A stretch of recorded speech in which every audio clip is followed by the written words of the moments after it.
Please welcome the Director of Gifted and Talented Education for the Oklahoma State Department of Education, Sarah Smith.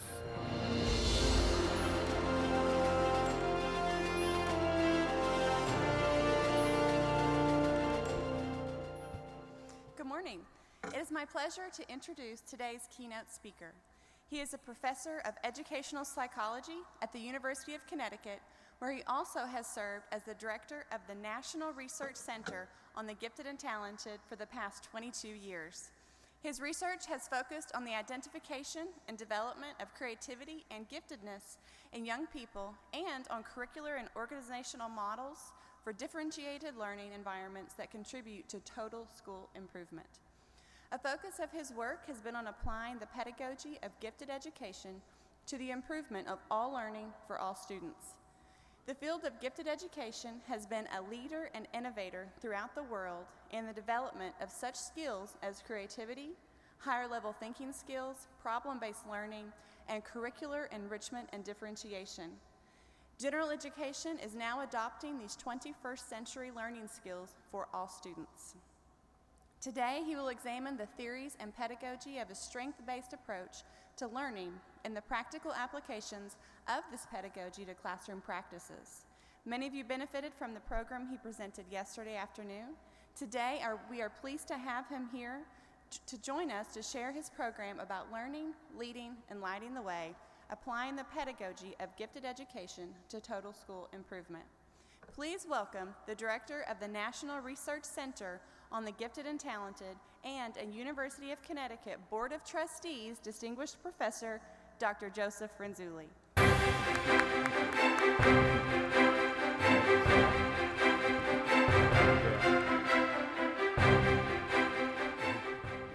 Good morning. Try that one more time. Good morning. It is a great delight to be here. I've worked with people, Sarah included, and many people here have been to our summer institute, and so it's a great pleasure for me to be here. A double, triple pleasure for anybody that kicked the butts of those at Miami team last night. So, I really got a lot of material to cover. One of the things that I will mention at the outset is if you can jot down, there's actually two websites on the screen. That is, by sliding the /SEM over, you'll get to a website that focuses a little bit more directly. But if you go to this website, there are literally hundreds of research studies that we've done over the years related to the kinds of learning that I'll be talking about. And I don't believe that anybody should stand behind a microphone and try to advise teachers and administrators unless they've got some data behind them. In fact, I'm going to run through a little data a little later in the program because someone's always saying, show me the data. Show me how you can prove that these kinds of things make a difference in the lives of kids. So if you'll jot down that first website, and then if you just add /SEM, you'll also get right directly to where a good deal of the work related to today's presentation is all about. A very quick history, background to the work. I began in the 1970s with a much more flexible approach to this age-old question, what makes giftedness? It basically challenged the idea that IQ cutoff scores were the be-all and end-all of who's gifted and who's not gifted. I know a perfect way to find out who's gifted, just ask the grandparents. But the other thing that I developed in the 1970s is a three-part enrichment model, which you see on the right-hand side of the screen.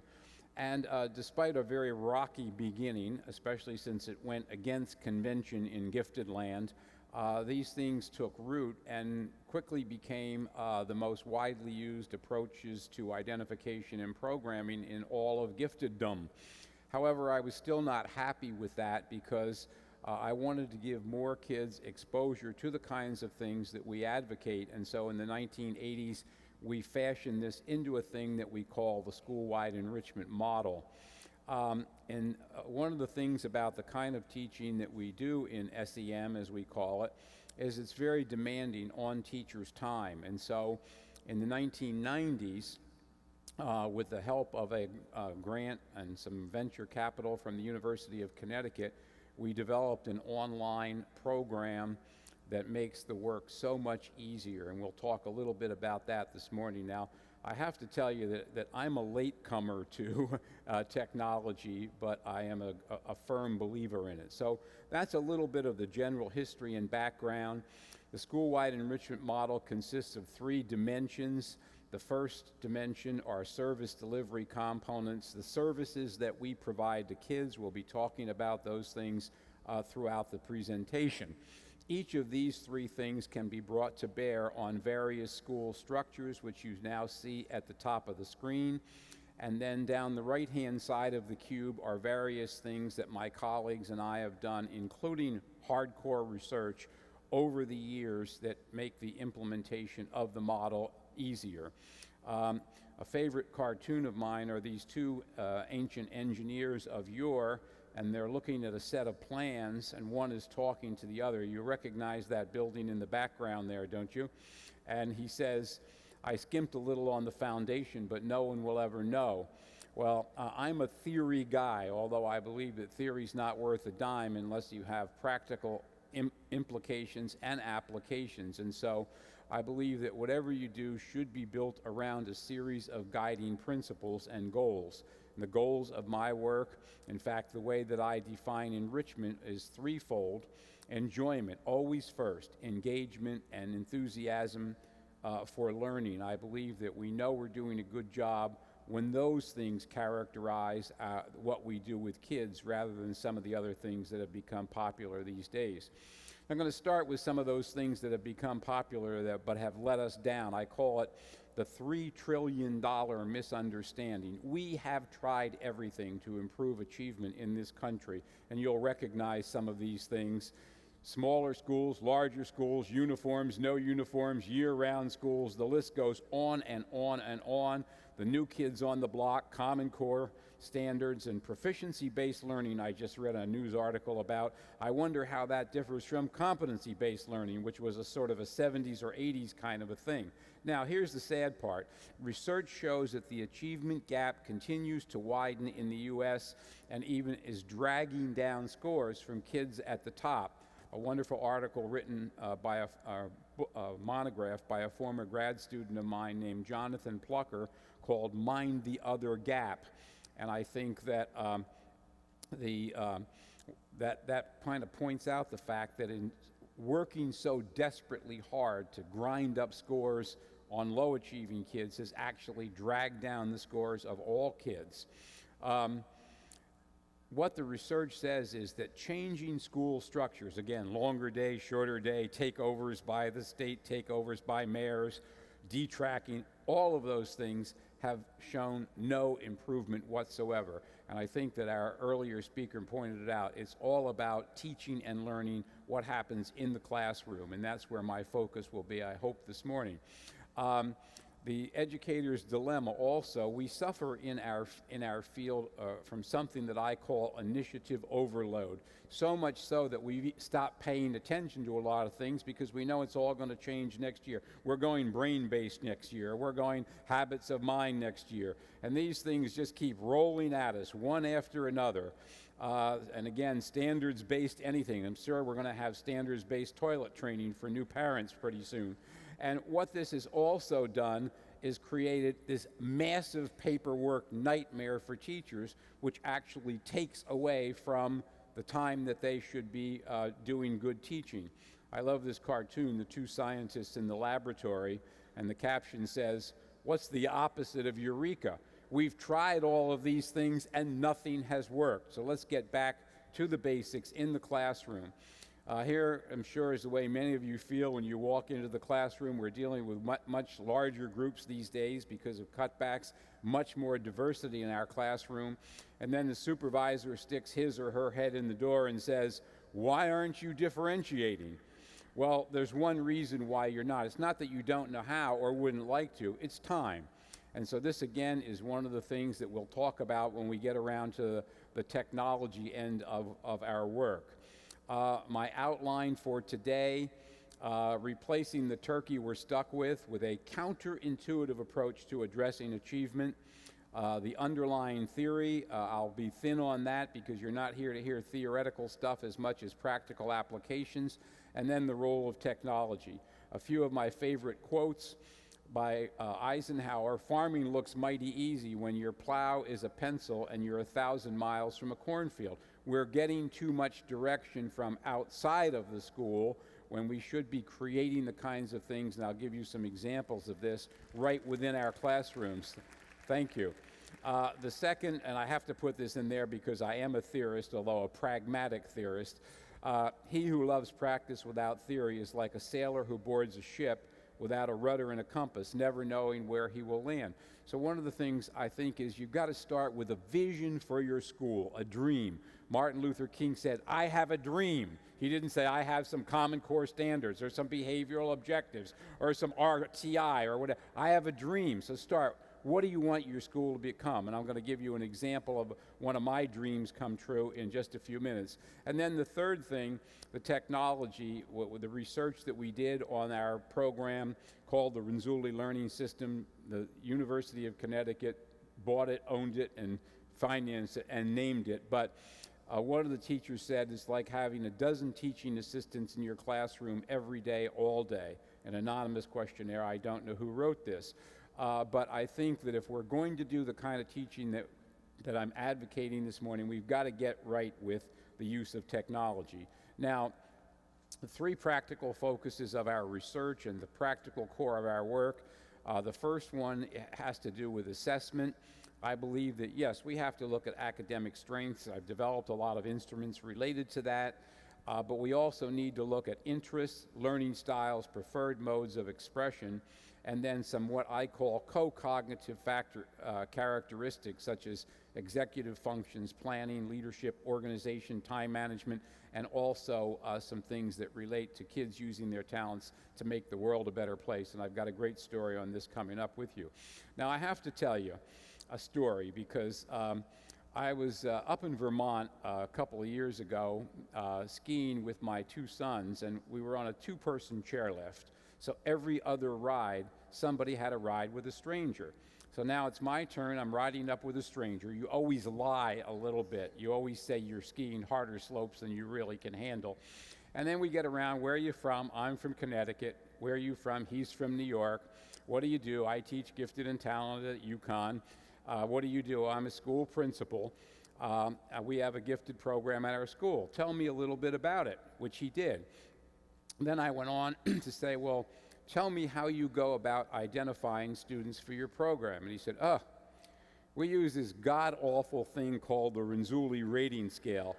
I give you my word, that's Scribskis in the diagram. And then this guy Renzulli must be crazy, because after we do all of that, then he expects us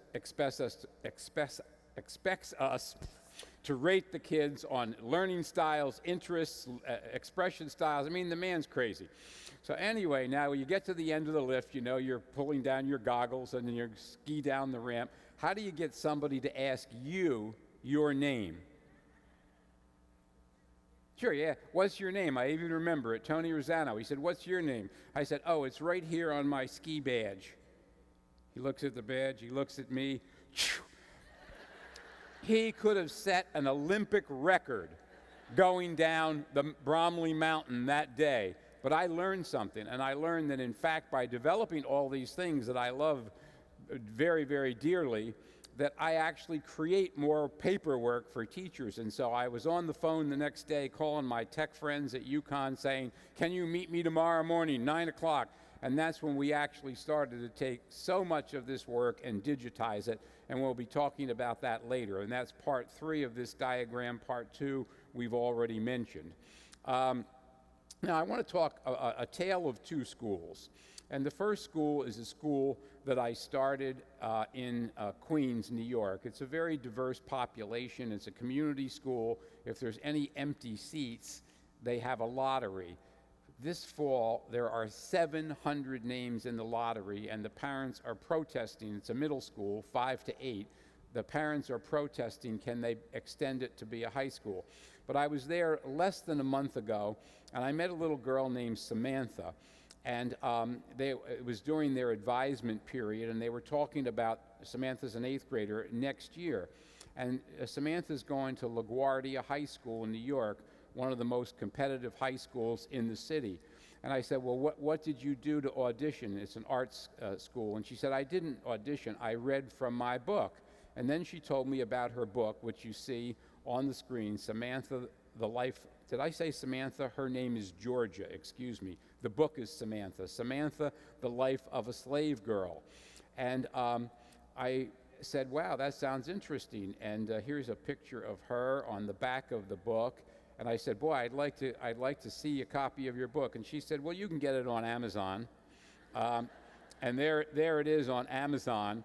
And now, later on, she went and got me a book and kindly autographed it for me. And now that she's an author, she can dye her hair purple. Anyway, at the start of this school, it's called the Bell Academy. Cheryl Catrano is the principal. And I was asked to give the opening address to all kids, all teachers, all parents. Not my favorite thing to do. But anyway, after I said a few words about the academy and what it was all about, a parent whose accent I could hardly understand said, well, tell me, what's your vision for this academy? And that was a key word. What's your vision? And I knew I could have given him a lot of the good old educational bull crap. You know, higher level thinking skills, 21st century critical thing. We're all filled with that. And I had a sort of an aha moment, and I paused a lot to get my thoughts together. And I said, when our students graduate from Bell Academy in 4 years, they will apply to and gain entrance to the most competitive high schools in New York City. Long pause. And when they finish those high schools, and I have to wait a few more years for this, they will apply to and gain entrance to some of the most competitive colleges in America. Again, this is not a school for the gifted. It's a school that serves a community population. Well, let me finish the story. Here's a picture of the graduating class of 2010, our first graduating class. And here are some of their accomplishments. I'm going to go through them very quickly. Because the last one tells the whole story. Drum roll, please. In 2010, there were more freshmen at the Bronx High School of Science, the most competitive school in the country, from Bell Academy than any other high school middle school, in New York City. Boy, did I breathe a sigh of relief. In New York, they do something very interesting. We grade kids, but the administration grades schools, and here we have the grade of A for Bell Academy again. Now, here's the class of 2011. Here's a note I just got from the principal on the class of 2012. We are again the #1 middle school in District 25. Actually, we are the only middle school that received an A this year in the district. We also received the 4th highest overall score for middle schools in the entire borough of Queens. And here's some of their schools over the years. You see Stuyvesant, you see Bronx Science, you see Brooklyn Tech High School for the Performing Arts. There's LaGuardia, where Georgia is going, the girl that wrote the little book. And the list goes on and on of the great schools that our kids are going into. So what I'm saying is, go back to your school, get together, teachers, administrators, some parents, and say, what's our vision? Where do we want to go with this school? And don't mention anything about achievement test scores. Talk about some other kinds of things that I can share with you. Here's the class of 2011. And when you talk about show me the data, we've got a lot of data. I'll share a little bit of it. Enjoyment, engagement, and enthusiasm do indeed lead to higher test scores, because to get into these competitive schools, you have to have good test scores. Another school that I started, and again, forgive the title of this, the superintendent of schools gave it the title, the Joseph Renzulli Academy. This is in Hartford, Connecticut, 99% black and Hispanic as the population goes. And these are kids that were in schools across the city. They had to be rated by teachers to come to the academy. If we just used test scores in the Connecticut gifted criteria, we'd have had 2 students. But they're into things that they never dreamed about being into. And for example, National History Day, we had this past year, 2011, last year, a first place and a second place in national history. They didn't even know in their regular schools what the heck National History Day was all about. Here we have third place in the group junior division of that. Again, all through an enrichment-based, what I call a counterintuitive approach. We don't ram and cram and drill and kill in order to get their scores up. It's all enrichment-based. Second place in the performance division. This is a Connecticut Science.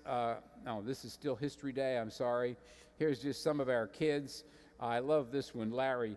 After he won his medal for, I believe, science fair, he wore it for an entire week. Connecticut Invention Convention. You see some of our kids awarded honors, innovative recognition in the science fair, winner of the school level science fair, third place in the district level science fair. And we do a lot of this through a thing that I invented a number of years ago called Enrichment Clusters. And Enrichment Clusters are non-graded groups of students who come together during specially designated time blocks in order to pursue those interests. And so one of the take-homes that I can give you today, and there's a guidebook on this that teaches you how to set them up, and very easy, and I'm sure Sarah and other people from the department can help you set them up. You're doing a workshop on clusters, are you not? And so non-graded groups of students who come together, I usually like a double block period once a week, and to work on the kinds of things that are their interests, not what is in the Connecticut state standards. And this slide is out of order, so I'm going to skip it. Oh, this is a slide from the Renzulli Academy. Highest CMT scores and gains in CMT, Connecticut Mastery Test, I'm sorry, over the last 2 years. But let's take a look at just a couple of things related to enrichment clusters, because this is the growth stock of the school-wide enrichment model, something you could start very quickly. And I'm using these two slides for a special purpose that I'll mention after you see the two very short video clips. One of New Jersey's top 10 most endangered historical sites caught the attention of a local 4th grade class. Instead of watching the popular destination close for good, these students have taken on the challenge of saving Waterloo Village. Kimberly Wallace reports. Every year, approximately 100,000 students make the traditional trip to Waterloo Village for an up-close look at history right here in New Jersey. When 4th graders from Stony Brook Elementary School in Rockaway visited the historical site in October, the one-day trip turned out to be a year-long project. Students expressed their concern about the imminent closing of the site for lack of funding and decided to do something about it. Since that fall day, the 4th grade class has attended public hearings and worked collectively with a marketing firm to research and present their case to other schools as well as state legislatures to stir public support. The goal was to raise awareness about Waterloo closing and to help reopen it. We were working on this presentation for a long time, and we didn't have playtime, and even though we didn't have playtime, we really liked it. They decided that they really wanted to do something. So after a little discussion, they decided that what they wanted to do was to raise awareness about everything that's going on and how people could get involved and how people could help. This presentation is what they decided to do so that they could meet those goals. The children met with assemblymen, wrote letters, made posters, among other efforts to spread awareness about Waterloo's possible demise. The village was recently listed as one of New Jersey's most endangered historical sites. Teachers and administrators say the project was not only about saving Waterloo Village, but also learning life skills such as leadership, commitment, and communication. It's been a wonderful process this year, and generated by children is really what made the difference. They've learned about the process of learning about hearings and how the legislative process works. They've learned editing skills, they've learned persuasive skills, they've learned presentation skills. Through this project, we learned that one kid can make a difference, and that if you try hard, you can get to your goal. Waterloo was officially closed on December 31st, 2006. It remains closed, that is, unless support to save Waterloo achieves momentum. From Rockaway, I'm Kimberly Wallace, WNBC News. Waterloo Village is a canal lock thing where in earlier times they brought coal over the mountains from Pennsylvania to New York and New Jersey for the development of what industry and things like that. The last person to speak was the principal of the school, and she mentioned that she believes that the reason that these kids had such great scores on the New Jersey State test is because not just working on Waterloo Village, but this contributed to their engagement as learners. I like this next one too, and both of these also illustrate two things, but one I'll mention later, and that is teaching kids to use their gifts and talents for the public good. So I'd like you to meet a little friend of mine named Caroline Mary, and keep her name in mind, her last name. Especially when they step out of their busy school and social lives to reach out to others. Caroline Mary of Parkville is in the zone. She was asked to come up with a solution to a real-life problem. She found the problem right at her own school and came up with quite a solution. It's a wonderful sound. Children playing, oblivious to the problems around them. For just a moment, they are enjoying their own little world and not a care in it. This is the playground that Caroline built. Caroline Mary saw this playground at Oakley Elementary School in Parkville as a dangerous place where a limited number of children could play. She wanted to make a change. I saw a need for a new playground because there were kids, at that time, there were 2 kids that were in wheelchairs, and all they could do was stay on the concrete surface of the playground because there was nowhere else for them to go, much less any ramps for them to get to the pieces of equipment that were accessible. Caroline's ideas grew out of a school project in the Baltimore County Enrichment Program. The assignment was to find something wrong in your environment and come up with a plan to solve it. She did. She has so many people involved in this project, in going down to Annapolis, working with engineers, working with program designers, and it was a labor of love. Caroline developed a plan, made a model, worked with architects and designers, and presented her findings to the county. They liked the idea, and she led the forces to raise the money to build her playground. It's sort of a good feeling. I know I did something to help the community, and every time I pass it, I feel good about myself because I know that I worked hard and my hard work paid off, because now the community has something that everybody can use with no limitations, whether you're in a wheelchair or whether you're just a regular kid wanting to have fun. She's always been a child that's very empathetic and looking out for others. But I think, if anything, it's matured her. She's become a lot more comfortable in public, but she's the same old kid. But from now on, thousands of kids will walk and play on the grounds that Caroline Mary built. For her. Wonderful young lady. That's and great. Who better to design a playground than a kid? Than a kid. You're absolutely They know what they like. That's our report to the moment. CBS Evening News is next. Follow me.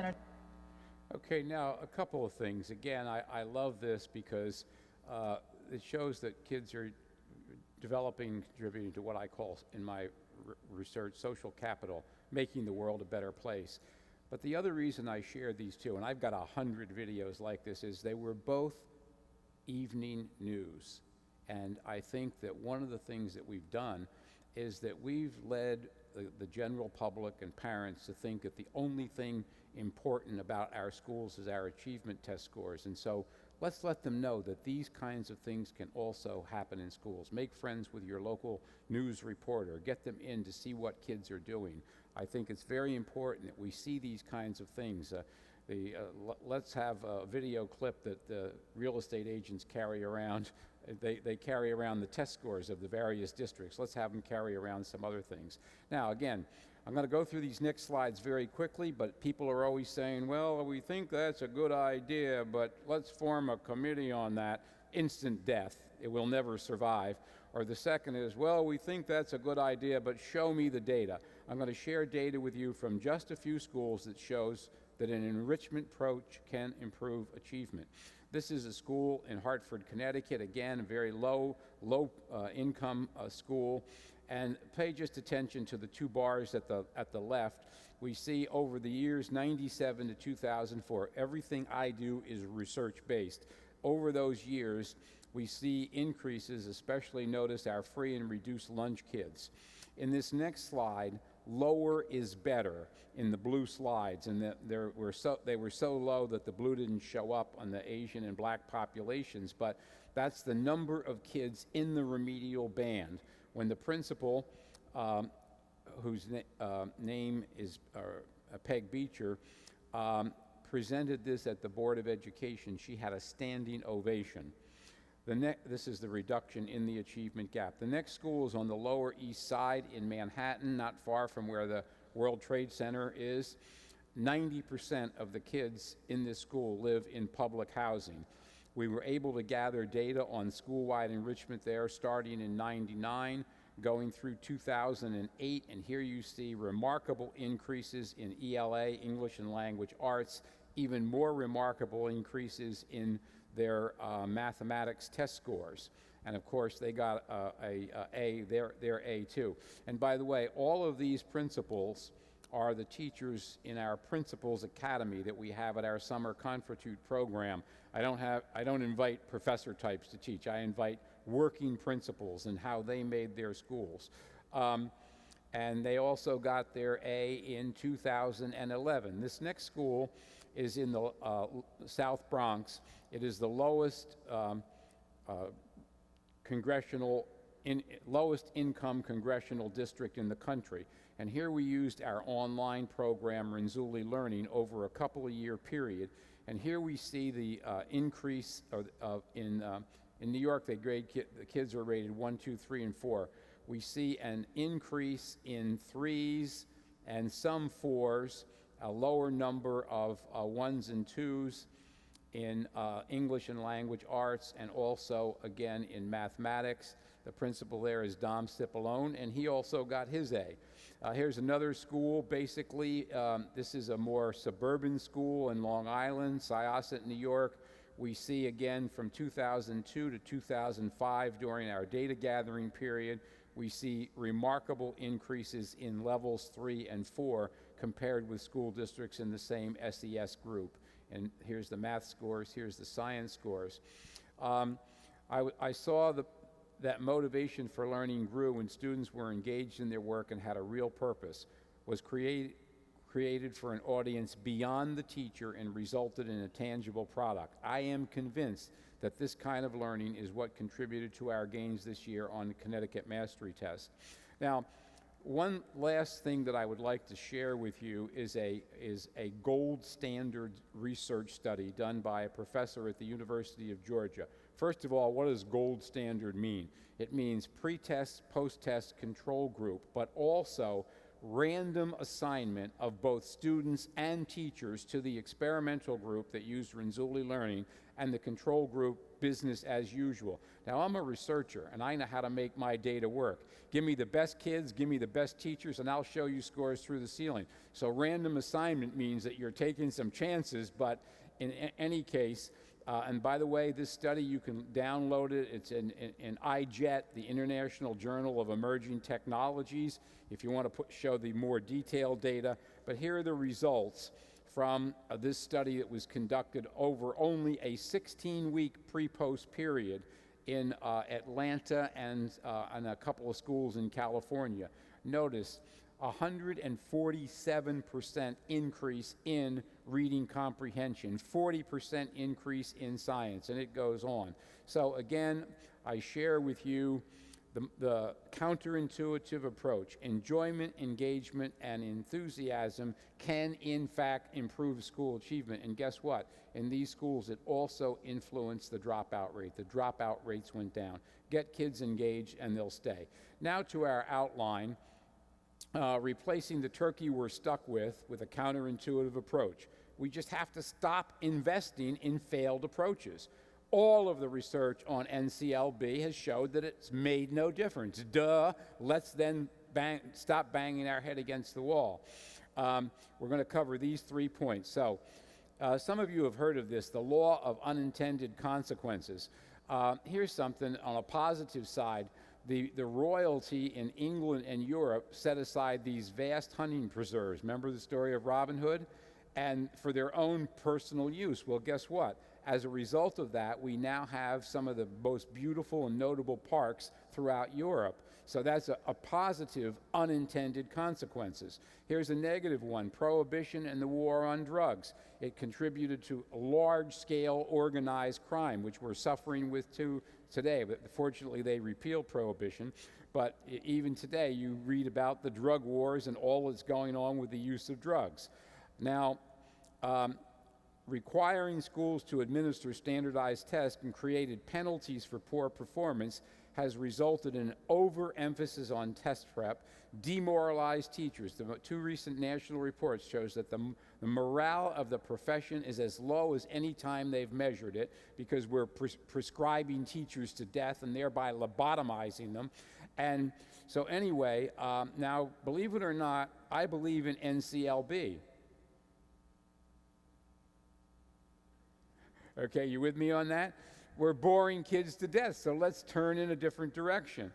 I just got this, and it's not on the website, but if you go to Washington Post and put in Valerie Strauss, they just did a study in Florida on the ramifications of the overuse of standardized testing. And here are the conclusions of that study.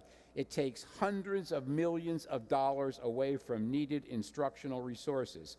25% of instructional time has been lost, and achievement has not improved, and in some cases it's decreased. And so, again, let's stop banging our head against the wall and say, make school enjoyable and engaging for kids, and we will actually see their scores go up. Now, SEM is an infusion-based model. And by that I mean we're not tomorrow going to throw out everything that's there to grind up test scores. It's going to be there for a while. We should work on that as public advocacy, because it's our profession that's getting screwed up. But here's what we've got. There's your main course, the curriculum. It's determined by 3 unindicted co-conspirators, the Standardista, the textbook companies, and the testing companies. Now, we can't get rid of that, but let's see if we can make that turkey a little bit more appealing. Let's add some salt and pepper and some wonderful spices that you read about in your magazines. Let's add some great veggies to it. Get ourselves a turkey baster. Let's see if we can make that turkey a little bit more appealing by infusing into the learning process things that are different. We can't direct the wind, but we can adjust our sails. So I'm going to give you a secret ingredient, a magic enrichment device. Here, piled on the left, are the standards-driven curriculum. Long may it wave. And somewhere in that is something that you studied as a 4th grader, and I'm going to give you a little quiz on, and guess what? You're going to get every answer to this quiz correct. This is how well these things were drilled into your head. I'm going to say a word, and you shout out the first word that comes to mind when I say this word. Are you all set? Can you do this with me? Okay. Boise. Okay. Baton Rouge. Tallahassee. Yeah, you got them all right, exactly. And you may be on Jeopardy someday, and that may be very helpful to you. Now, here's your magic device. And basically, it's an injection of an infusion. Selection, injection, extension. Today's theme words that you're going to infuse or inject into any routine thing. The times table, 7 times 9. 54. Okay. Now, I'm going to give you a few examples, because when I work with teachers, like one teacher decided that she was going to make this whole state's capitals things more enjoyable by developing a big floor thing with all the states on it, and developed a lot of activities, and some of them were really fun. For example, one game was hopscotch.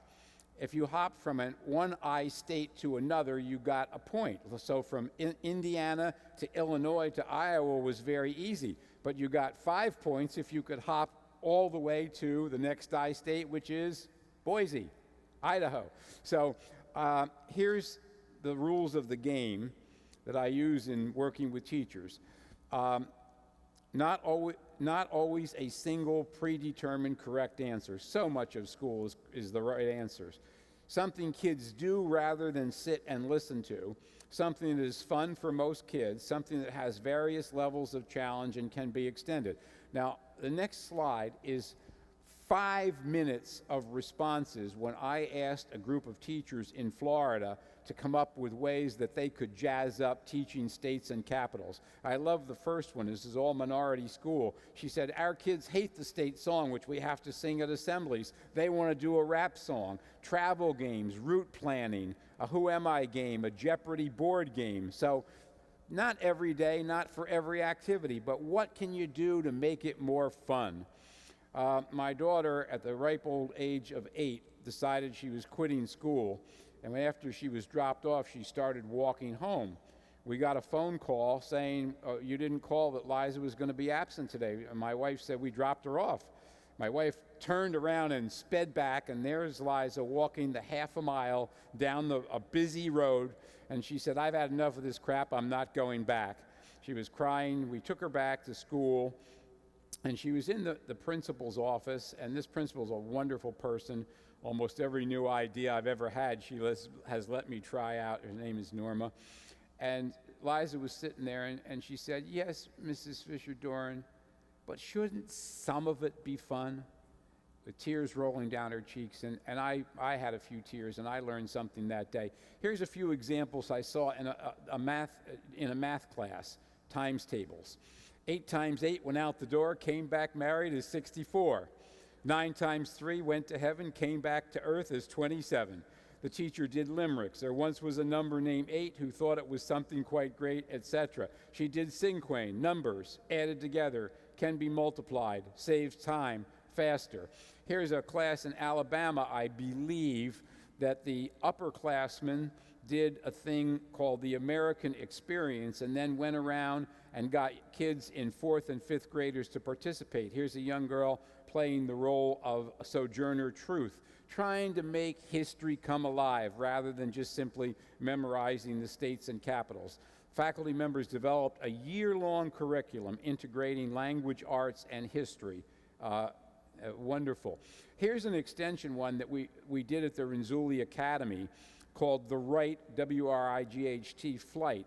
And what they did was study all about the formulas of the Wright brothers, studied all of their airplanes, studied their history, and there was a wonderful, this went on for about 3 months in an enrichment cluster. Now this next cartoon, my wife doesn't like, but I love it. So I'll show it since she's not here. The takeaway message of infusion, what we've been talking about, the hypodermic needle, very simple. No matter what you do or how routine your job is, here we see the executioner. All that poor guy does all day is chop off heads. You should always try to make it more interesting. So here's how he made it more interesting. And I can't tell you why, but I just love that. Think about it. Whatever you teach, especially if it's routine, if it's getting kids ready for those tests, find a way to jazz it up and make it more interesting. And guess what? Your kids will love you more. Underlying theory. Now, this next one is going to take you back to your junior year in college when you took a course in educational psychology, and there was a unit of study in that course called Theories of Learning. You forgot most of it, and that's not bad at all. I'm going to use my Italian audiovisual aids here. All learning, and when I say all learning, I mean from diapers to doctorate, exists on a continuum, and that continuum ranges from deductive, didactic, prescriptive, you already know this, you just haven't thought about it a lot lately, all the way over to inductive, investigative, and inquiry-oriented. Now, I'm not saying this is all bad. There are certain basic things that kids have to learn. No argument there. That's what the footnote is all about. However, what I am saying is that we need to get some balance into our programs because we're turning off kids, we're losing a lot of kids, a lot more dropouts, a lot less kids graduating from high school. So we need to get more in. And I like the right-hand side of this because this is where my work rests, and this is where our creative kids come. Inventors, designers, innovative leaders, entrepreneurs. Look into the eyes of every child every day and say, that little boy is going to be a Steve Jobs, or that little girl is going to be a Martha Stewart, who I love, by the way. And I think that when we start to think like that, like our little girl Georgia that wrote the Slave Girl book. Guess what? Well, Mr. Renzulli, you can get my book on Amazon. Thank you. Now, a little more of the theoretical stuff. In this cube theory of knowledge, all the knowledge in the world is at the top. The way it's organized is on the face of the cube. And one of the things that I emphasize when I'm working with teachers is teaching them how to use investigative methods. Something else that I teach them that's very important, we could also, by the way, in the bottom of this thing that I just flew in right here, I could also put that little turkey. We're stuck with to be presented knowledge. It's determined far away. That's the Dwight Eisenhower quote. People that push pencils don't get near cornfields. But anyway, I think that one of the things that we also need to think is in this day and age, especially with kids so sophisticated in technology, we have to also teach them how to get in touch and make use with what I call JIT, or just-in-time knowledge. And that's where the technology part that I'll cover next comes in. I love this cartoon.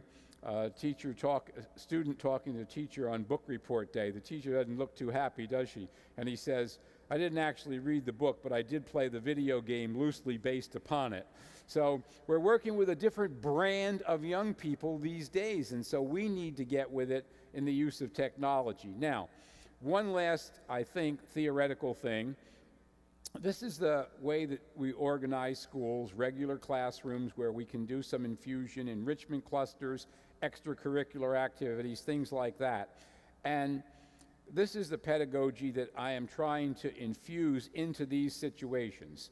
Now, in the enrichment triad model, there are three interrelated types of enrichment. The triad model is the theoretical basis, excuse me for just one second, is the theoretical basis for my work. And I believe that we should be providing two types of general enrichment to all students. Type 1, exposing kids, you're going to see an example of this in a minute, exposing kids to new ideas, issues, topics, names, dates, events that they might develop enough of an interest in to want to go on to type 2 enrichment or go to see the blue down arrow directly into type 3 enrichment. You can also enter type 3 from the regular curriculum or non-school experiences.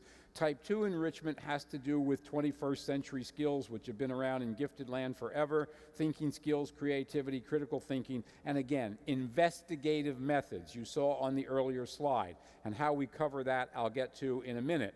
Now, type 3 enrichment has 4 characteristics. Personalization of interest. The child or the group selects what they want to do, like Caroline Mary, like the kids that did Waterloo Village. That was their choice when they read a newspaper article saying because of lack of funding, that's the type 1, that they were going to close Waterloo Village. Use of authentic methodology we will cover. It's always targeted on an audience other than or in addition to the teacher. Notice, Caroline Mary, by the way, in high school became a consultant to other school districts building handicap access playgrounds. And there's no single predetermined correct answer. My definition of type 3 is the young person thinking, feeling, and doing like the practicing professional, even if at a much more junior level than a science professor from OSU or OU or a filmmaker from Hollywood. They're doing what the big guys do at a more junior level. You saw that in the examples that I've already presented and some that are coming your way. Now, in my work, we also talk not just about differentiation in terms of more material, easier material, or harder material, which you see on the screen. We also talk about learning, teaching styles. We talk about classroom organization, various types of grouping. My favorite type of grouping is interest grouping. And we talk about various types of expression. What we found in our research is when we give kids an opportunity to express themselves in alternative ways, kids that we never thought had a lot going for them start to pop out of the top of the deck. And then all of this is surrounded by technology, which I will share with you in part 3. Now, I know what you're thinking. Man, give me a break. How the heck can we? I got 26 kids. Some can't add and some are ready for calculus. Here again is where the technology comes in. Netflix, Amazon, guess what? They don't send you movies or recommended books at random. They know what you've already purchased. They're using the technology to personalize their sales. There's a vending machine that's now being used in Japan that when you walk up to that machine, it will display things that they think you would like to buy, snacks and soda and drinks and stuff like that, because of what you bought the last time. And we're still using our technology in America to do electronic worksheets. So, a quick walkthrough of a triad example. I'm going to talk to you a little bit about 3 types of enrichment by describing a young man named Jonathan Santos. Jonathan was a Hispanic youngster, came from Puerto Rico to the Baltimore City schools, had language difficulties. One of my former students was his teacher. She said if it weren't for a school-wide enrichment program, Jonathan would have spent his entire school year in what Gwendolyn called remedial everything. As a series of type 1s, all planned by the teachers, by the way. I want teachers to do this, not coming from far away. They said they were going to do a theme on cultures from around the world. And one group that came in was a group of Australian Aborigines, and they did the music, played the didgeridoo, they showed their artwork, their batik, they cooked a few things, and then they took the kids out on the playground and they demonstrated boomerangs. Now, never let a type 1 go by without a debriefing. Who was interested? Who would like to follow up, get in touch with, go online? And Jonathan, think of a big light bulb over his head. He ran to Gwen and he said, I want to do something with boomerangs. Now, Gwendolyn didn't know anything about boomerangs, but she took him to the IT teacher, and in a very short period of time, he was designing them. It's very scientific. And by the way, a boomerang is like an airplane wing. I need a piece of paper, audio-visual aid here. Where is a piece of paper? A boomerang, when you rate me on AV, remember this. A boomerang is really an oval shape.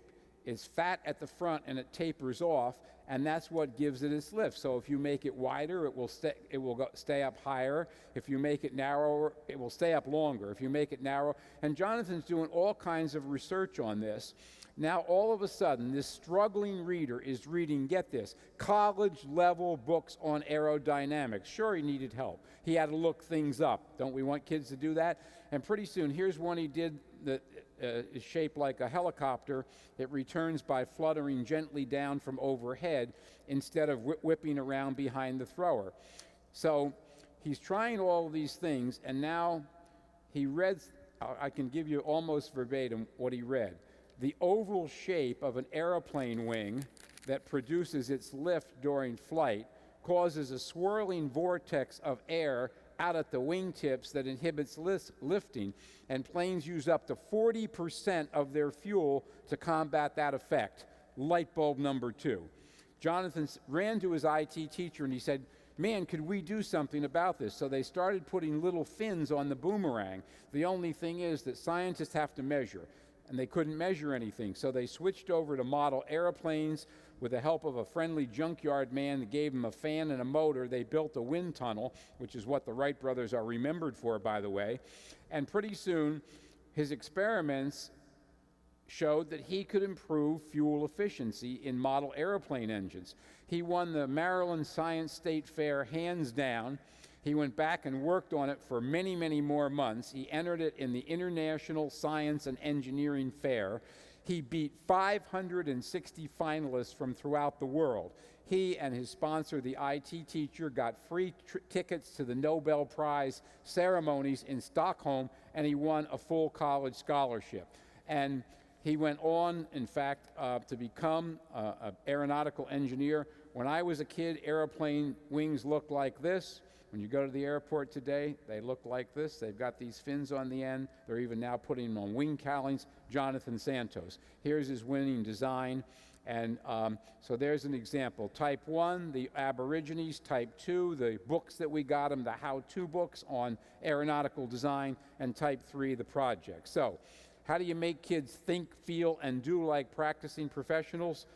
Practical hint number 1, and that is get them some how-to books. This is a book in history, but it doesn't have generals and dates and battles in it. It teaches kids through various worksheets: photo analysis worksheet, advertising analysis worksheet, cartoon analysis. You can clip a cartoon from today's paper. Maybe it has something to do with the thunder, and you could do something with kids. Analyze this. Was it written in favor of or against, for or against somebody?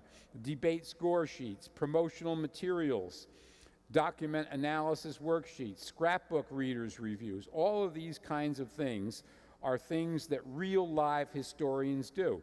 Did you realize that real life historians only ask themselves 4 sets of questions: geographical, chronological, biographical, or occupational?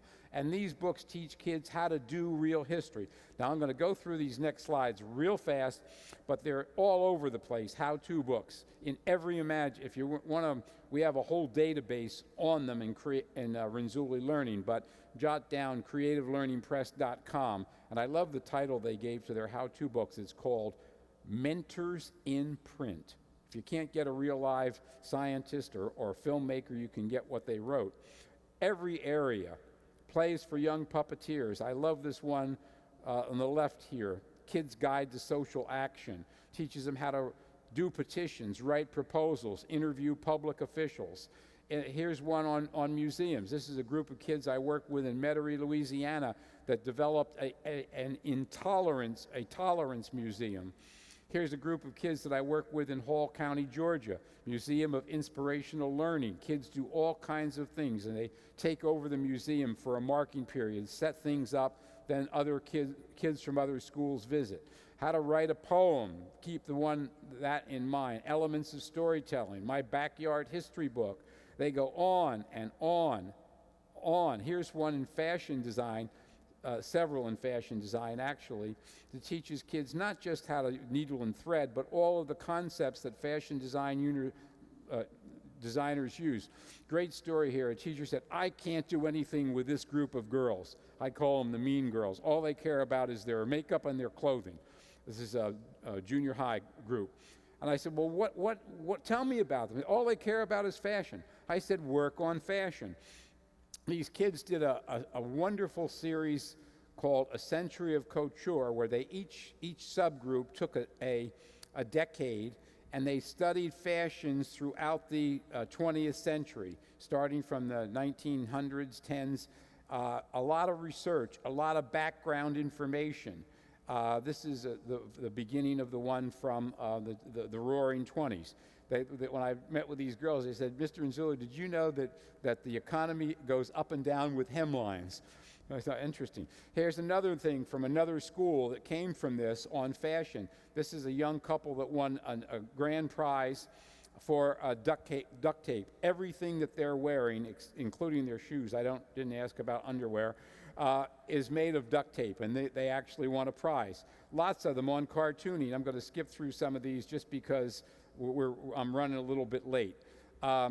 History fair projects we use in the Renzulli Academy. A lot of CSI, crime scene investigation. For those of you at Confortute, we've got a CSI strand this summer because kids love it. Believe it or not, there's even a how-to book on how to write how-to books. Now, when I go in school libraries, I never see these. All I see is fiction and all about books. So get your librarian to buy some sets of them. Use some of them for Type 2 training. And by the way, there's one I recommend that you do not get. You don't want that one. Okay, practical hint number 2, think data and think instruments. One of the things that we do in our teacher training, we have, in addition to a how-to collection in our teacher training, we also have an instrument lab. We teach kids the research process. We teach them about problem finding and problem focusing. For example, a kid might say, I'm interested in earthworms, but in this how-to book, it talks about, look at 1, 2, 3, 4, 5, 6, 7, 8, 9 different ways that you can examine earthworms. Usually when kids come through the door, they have a very broad general area. Real scientists focus in on a particular area. We teach them about different kinds of variables, independent, dependent variables. This is a machine, an instrument that we use that tells about germs. You put this powder on your hands. These are kids studying places on the playground that are commonly touched, and then how many germs are there. They did things like raw chicken and countertops, and here they are. Here's another group of kids using a 99-cent pedometer, also a temperature, take your temperature and blood pressure to see how exercise affects temperature and blood pressure. A sound meter, again, Radio Shack, $39.95. measures decibels. Here's a group of kids studying noise in the school cafeteria. Think data, but if you're thinking data, think of instruments. I could have a clipboard with a pencil, and I could go out in the parking lot here and see how many people are driving gas-hungry SUVs and how many are driving 30 or 40 mile a gallon cars. So I could do a research study on that. Think data, think instruments. Here's a picture of our instrument lab. This is a pH. Kids are doing soil testing using stuff from our lab, salt meter, sugar meter, and here's a full range of instruments that are in our lab. We recently developed, I'm not trying to sell books here, folks, but if you want to do this, we've got lesson plans in there that shows how to use the meters. Practical hint number 3, I mentioned this already, explore the full range of product options. My daughter Liza, the same little girl that walked home from school, was always fascinated by board games. And so for one of her projects, she also loved the writing of Laura Ingalls Wilder. And so one of her projects was a board game called Laura's World. And you roll the dice and you move along and you have a question about Laura's World. This is just one area, constructed projects, 70 different things besides dioramas or PowerPoints on constructed projects. We have them for written products, for musical, for artistic. In Renzulli Learning, we have over 150 contests and competitions. You're going to hear about these momentarily. Part 3, and we're almost wrapped up. Now, I told you I'm a latecomer to technology. My kids are always teasing me about it. Here's what they send me for birthdays, and this is from my daughters, Sarah and Liza. Happy birthday, Dad. We bought you a new GPS for your birthday. I love this next one. Hi, Dad. I know you will like this new instant message technology. And here's my favorite. Because of your love of technology, we bought you the latest Palm Pilot. Okay. So, anyway, resource matching. Renzulli Learning, what's it all about? Kid sits down at a computer for 45 minutes to an hour. They answer a series of questions of all of those instruments I developed that drove the guy on the ski lift crazy. Remember that? And in a half an hour, 45 minutes, depending on reading speed, out of the printer and into an electronic portfolio goes a child's profile. The heart and soul of this program is in the bottom right.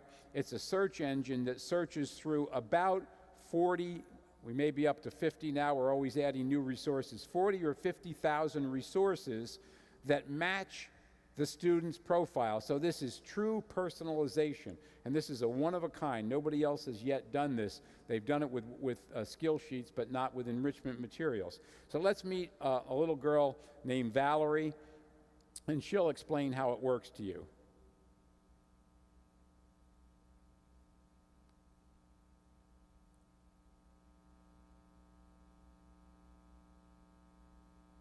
Please.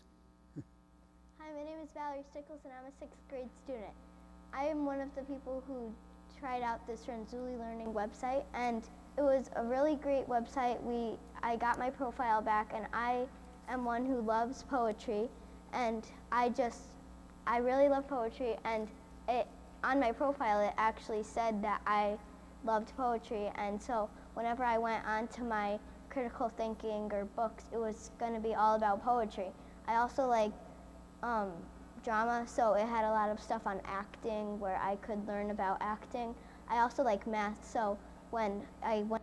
Okay, I'm gonna move forward on that, but by the way, by the time Valerie finished the school year, no, I'm sorry, that year and the following year, she had 15 published poems. She's now in high school. She's going on to get an English and poetry specialty at the University of Connecticut. So here are our databases. Every database is carefully selected based on the triad model. So virtual field trips. By the way, the little numbers under the things, that's for each individual. This is for an individual kid. So there's about 40, now more, maybe 50,000 resources in there. Teachers can also use this. You'll see an example. I'm going to skip here because I'm watching the clock. Here's a teacher that was teaching a unit on the ancient world. She wanted to jazz it up in fusion. Remember that hypodermic needle? So she went and she found this activity called Fun with Mummies. And here we see just a shot of the activity. The children can select a tool here, the hook, take the brains out through the nose, a scalpel. They preserve each thing, then they paint and they glue and paste and wrap. They create and preserve their own mummy. High engagement learning. We've spent hundreds of thousands of hours classifying things according to the areas, interests, learning styles, etc. I have to go fast here. One more example. I'm going to have to skip this, I'm sorry. I'm a great believer in being on time,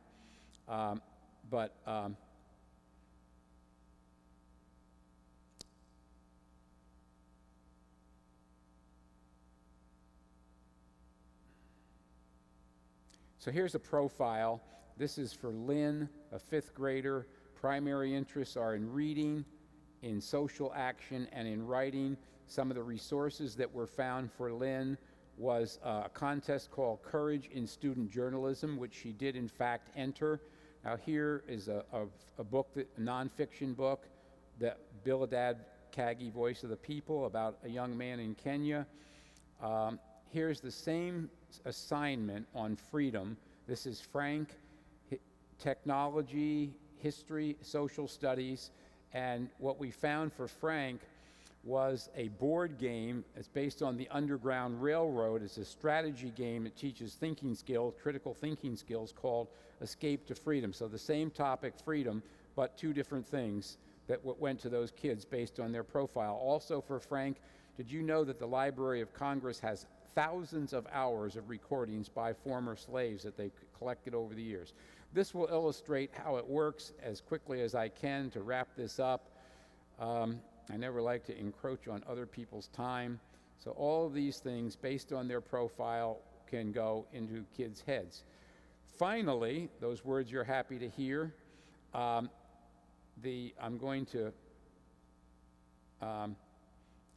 all has a drop-down menu. This is a teacher searching for something, grade 5 social studies related to the Constitution.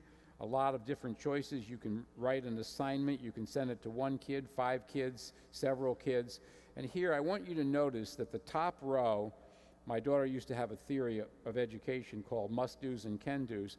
The top row is the same for all of these children because that's sent by the teacher with an assignment, things that she wants them to do. But the bottom row is mainly different. And this is all in the Constitution because of the various interests that they showed and learning styles that they showed in their profile. 5 things you can do to improve achievement through advanced engagement and enjoyment. Study triad and the school-wide enrichment. It is not rocket science. It is organized common sense. We have our Summer Institute at the University of Connecticut. We've had many people from Oklahoma there. We have online courses, on-site professional development. Visit the Bell Academy. Visit the Renzulli Academy, the other schools that I mentioned. And again, this program is the Renzulli Learning Program, very inexpensive. It's less than the cost of a workbook per kid per year. And by the way, the company's been sold by UConn to another company. If every school in Oklahoma bought it, I would not make 5 cents. But I love the program, and the reason I love the program is because it allows teachers to let the computer do the heavy lifting in the kind of work that I advocate. Keep your vision in mind. Periodically get together and say, wait a minute, there's going to be a staff development, or we're hiring a new teacher. Let's see if that teacher is compatible with our vision for this school. If she's another, what I call 3R teacher, ram, remember, and regurgitate, we don't want her here. We don't want him here. There's a lot of books that have been written on our work.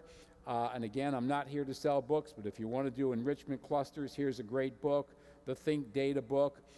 You want to get your principal on board, have him or her look at opening doors, the art of school-wide enrichment. And one other thing, this is an interesting thing. It's a little complicated to follow, but this is an instrument we use, and the ones in blue are the negative ones. Learning many facts and definitions is the student's main job, as opposed to a central activity is making judgments, good, bad, right, wrong, explain why.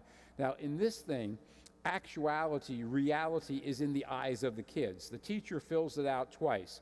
Once in what he or she perceives they're doing now, and then the second time, what is their ideal, where do they want to be? It's all based on Bloom's taxonomy. I'm going to skip this one. And here's the printout. Now, this is a post-examination of a middle grade science teacher. I use this in helping to improve the program. So here we see the interpretation and application from Bloom's taxonomy. The teacher intends much emphasis, but she predicts, I know it's a woman because I work with her, she predicts some emphasis, and the kids say, in fact, she's only emphasizing that some of the time. So that's a fairly good hit. But look at down here for the enthusiasm, independence, divergence, humor. Notice that in almost every case, the A's, I's, and P's are all together. And so that an AI and P all together is a perfect hit. And the reason I like that is because reality is in the eyes of the kids. In conclusion, those happy words, you can't do it alone. Form a partnership, teachers, administrators, parents, get some kids involved, and think about what's a vision that we want for our school. Do we want all of our kids to apply to the most competitive high schools or college? Then how do we make that happen? Put your heads together, talk it over a little bit, then solve the problem. Last super hint, you all know what an IQ test is, don't you? Well, I've developed a thing called the EYES test. Here's a young man that I talked about yesterday that started his own button-making company so he could buy gloves for poor children. And here's the little girl we talked about today, Georgia. The more days that you can put those kinds of looks into the eyes of young children, the more effective you will be in using an enrichment-based approach to improve everything from achievement to creative productivity. I think that at this point, I'm going to skip a slide and say, thank you, dear friends. I wish you happiness always. Thank you very much.